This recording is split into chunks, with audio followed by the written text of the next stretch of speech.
네, 올려주세요. 천만 조직만이 살 길이다. 북, 대한민국 적대국으로 헌법에다가 규정을 했다. 이런 기사가 지금 계속 나오고 있는데, 목사님, 대한민국을 적대국이라고는 원래 안 돼 있었나 보네요, 이게요. 적대국이라고 헌법에 규정했다고 이렇게 규탄을 하는 거 보니까요. 원래는 뭐 우리도 북한을 적대국으로 여기고, 그러나 이제 이 좌파 정부들은 헛된 꿈을 꿔왔죠. 네, 맞습니다. 그러나 이제는 북한이 먼저 우리를 적대국으로, 네. 북한의 헌법이 무슨 헌법이 무슨 필요가 있습니까? 1인 독재 체제인데.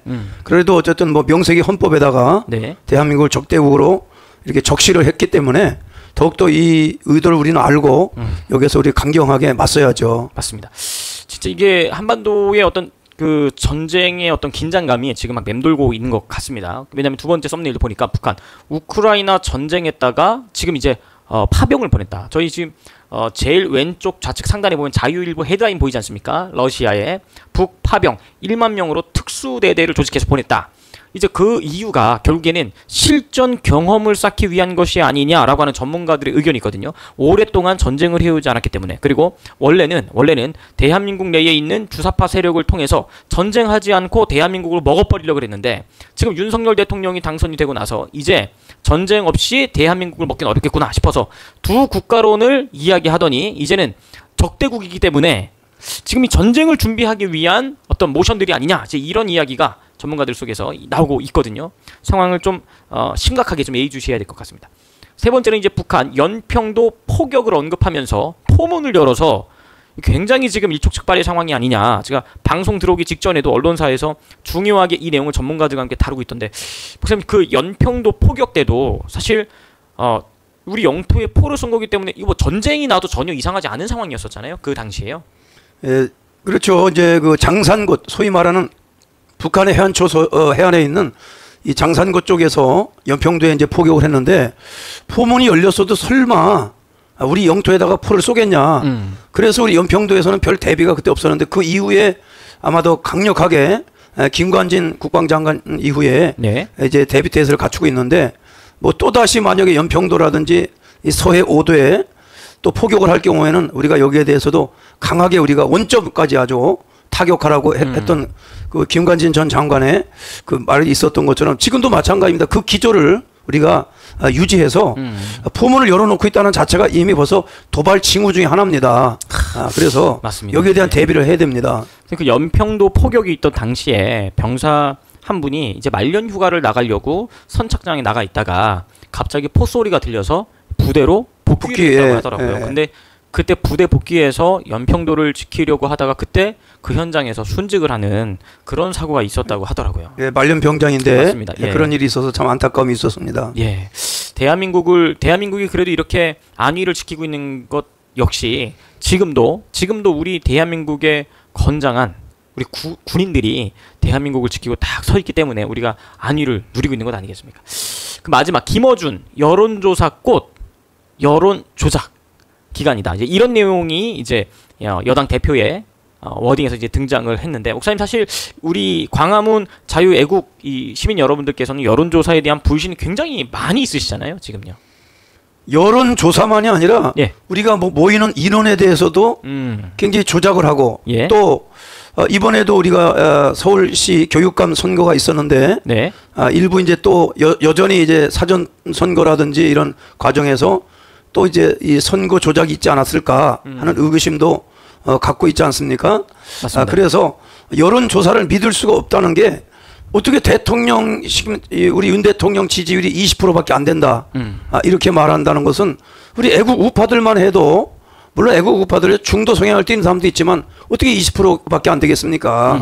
그래서 이런 것만 봐도 여론조사하는 그런 기관들을 믿을 수가 없죠. 맞습니다. 그런 문제들이 있기 때문에 참 여러 가지 이야기들이 나오고 있는데, 먼저 오늘 그 영상을 하나 짧게 한번 먼저 보고 시작을 하려고 하는데요. 이게 오늘 미국 기밀 문서가 이제 해제가 됐다 하면서 5.18 관련돼서 방송하셨던 내용이거든요. 짧은 영상인데 함께 잠시 보고 진행하도록 하겠습니다.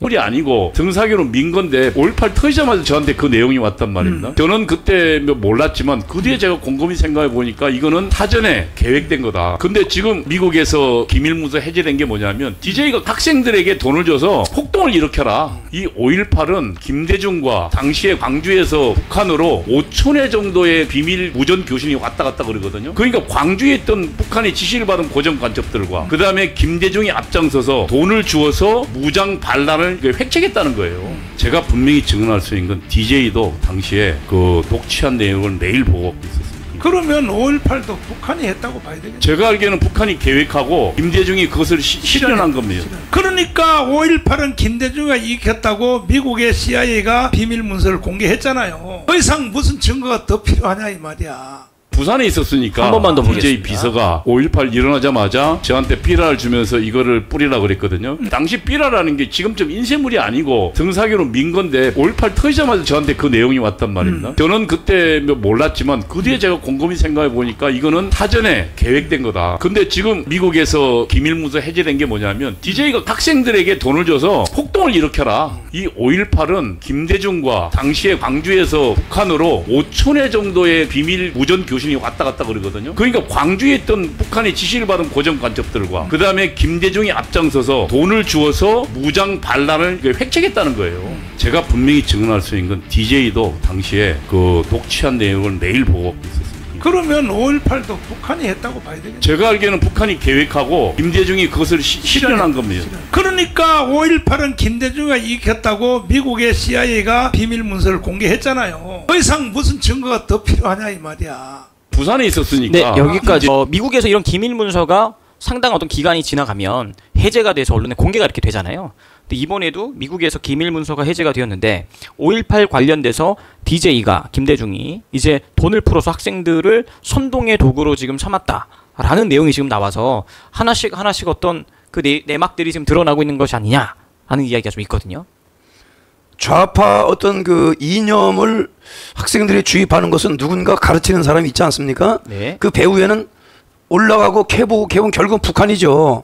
지금 우리 이동호 장군이 얘기한 것 중에서도 광주와 북한 간의 무전 교신 내용이 5,000건 있었다. 그 얘기를 하죠. 그날 특정적인 날. 예, 그래서 특정한 그날의 장소는 광주. 네. 광주와 북한 간의 무전 교신이 5,000건 있었다. 그 얘기를 하는데 80년대입니다. 네. 80년 5월 18일 날 얘기를 하는데 80년도에 78년, 79년, 80년 이때 이미 우리는요.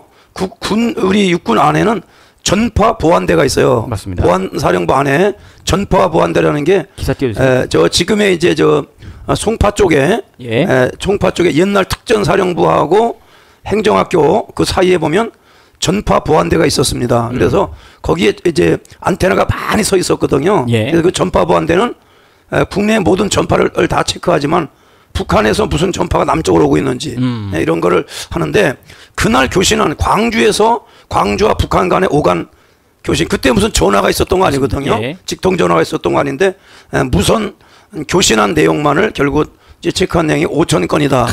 이렇게.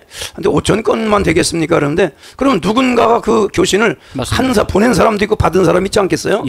그 자체가 간첩들이죠. 북한에 추종되거나 북한의 지령을 받는 그런 사람들이 그 당시에 있었다는 얘기고, 뭐 김대중뿐만이 아니라 뭐 민주당 과거로부터 지금까지 이 좌익 학생들을 선동하고 세뇌시키고 그 다음에 직접적으로 이렇게 반정부 운동을 하게 하고 우리말로 옛날 우리가 말 때 데모한다 그러잖아요.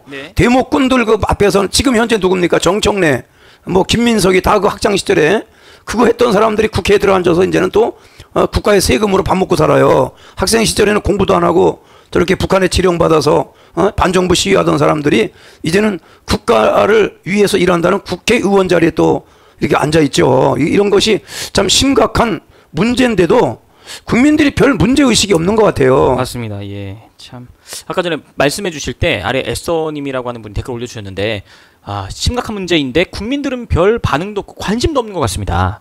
이런 거 보면 참 이 교육이라든지 이런 것들에 대한 문제점들이 심각하게 지금 계속 일어나고 있는데 이번에 또 교육감 선거마저도 사실 어제 보니까 결과가 저희가 바라던 결과와는 좀 상반되게 나왔습니다.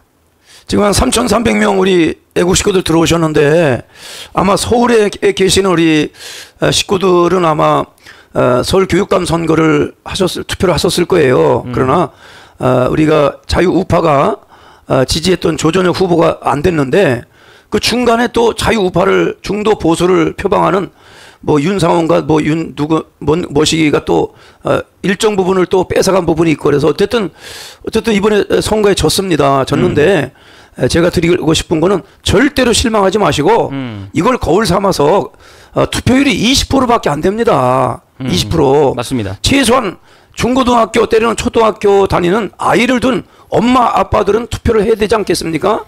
교육감 선거에 대해서 투표율이 20%밖에 안 돼요. 20%. 그러니 20%에서 절반을 지지했다 그러면 서울 시민의 결국은 어떻게 됩니까? 10% 지지받은 거 가지고 교육감을 해먹는다 그러는데 그래도 다행인 것은 이게 본선거가 아니고 보궐선거기 때문에 조희연이가 죄짓고 이번에 떨려났는데 그 자녀기간 전임 교육감의 자녀기간인 1년 6개월만을 새로 된 교육감은 할 수 있게 돼 있어요. 그리고 1년 6개월이 지나면 1년 6개월 좀 넘나 본데 지나면 다시 이제 본 선거를 해야 됩니다. 그래서 이걸 거울 삼아서 이제 다시 이제 이 좌파의 명맥으로 이어지는 교육감을 다시 1년 반 후에는 우리가 되찾아 와야죠. 맞습니다. 이번에 1년 한 8개월 정도 끝나고 나면 다시 그 5년인가요? 5년. 예, 본선거 해죠. 예. 네, 본선거가 지금은 있기 때문에. 보궐선거기 때문에. 맞습니다. 그 전임자의 자녀 기간만 할 수 있는데, 근데 웃기는 게 나는 뭐 이해가 안 가는 게, 네. 저 문재인이가 결국은 저 박근혜 대통령 탄핵하고 대통령이 됐잖아요. 근데 박근혜 대통령이 그 못한 그 자녀 기간만 대통령하고 다시 했어야 되는데 왜 계속해서 해먹었는지 난 도저히 이해가 안 가요. 참, 이 5.18 관련돼서는 지금 뭐 대한민국 내에서는 거의 성역화가 지금 되어 있어가지고 지금 이 야당이 이야기하는 그 역사 관점에서의 5.18에 대한 인식 말고 다른 얘기를 하면 법적인 처벌을 받도록 성역화가 지금 되어 있습니다. 이런 것도 사실상 표현의 자유를 침해하는. 아니 자유민주국가에서 말도 안 되는 이건 무슨 우리가 여기가 무슨 북한입니까? 어째서 5.18에 대해서는 5.18 그 유공자라는 사람들이 무슨 유공을 했는지 어떤 유공했는지 유공 내역하고 그 명단을 다 밝혀야 되죠. 국가 세금으로 유공자들 연금 받아먹고 온갖 특혜는 다 누리고 있는데 왜 여기에 대해 깜깜이로 정권이 바뀌었는데 아니 보훈처에서 도대체가 뭐 하는 겁니까? 밝혀야 됩니다. 맞습니다. 그리고 지금 그런 의혹들이 많이 있었는데 오늘 오전에도 방송에 보니까 이게 우리 국군이 들고 있던 총과 그리고 시민군이 들고 있던 총이 기종이 달랐지 않습니까, 목사님? 칼빈 소총과 또 이 기종이 달랐는데도 시민군 총에 맞아서 죽은 그런 분들이 굉장히 많이 있어서 이런저런 여러 가지 의혹들에 관련돼서 지금 이야기가 계속 나오고 있는데 결국에는 이제는 그런 얘기 하지 마라. 그냥 앞으로 전라도 광주에 있었던 일에 대해서 지금 야당이 이야기한 것과 다른 이야기를 하게 되면 법적인 처벌할 테니 그렇게 알아라 하고 실제 처벌받은 사례가 있기 때문에 이거 되게 심각한 상황입니다. 그리고 이런 것들이 결국에는 10년, 20년만 흘러가면 그냥 역사적 사실로 굳혀지게 되는 것도 더 큰 문제인 것 같습니다. 2차, 3차로 이어지게 우리는 광주 사태를 민주화 운동이라고 하지 않습니다. 그러나 정말 민주화 운동이었다면 왜 떳떳하면 왜 말을 하지 말라고 그러고 5.18 법을 제정해서 거론하지 못하게 합니까? 세월도 많이 갔고 30년 이상이 흘렀는데 떳떳한 민주화 운동이었다면 역사적으로 이 좋은 민주화 운동을 왜 안 밝힙니까? 다 밝혀야 되죠. 정말 어떤 피해를 당했고 누가 무슨 공로가 있어서 유공자고 그리고 결과물이 뭐라는 거 왜 떳떳한 민주화 운동이라면 왜 못 밝힙니까? 밝혀야죠. 맞습니다. 추후에 또 추가되는 내용이 있으면 다시 한번 여러분들에게 좀 말씀을 드리도록 하겠습니다.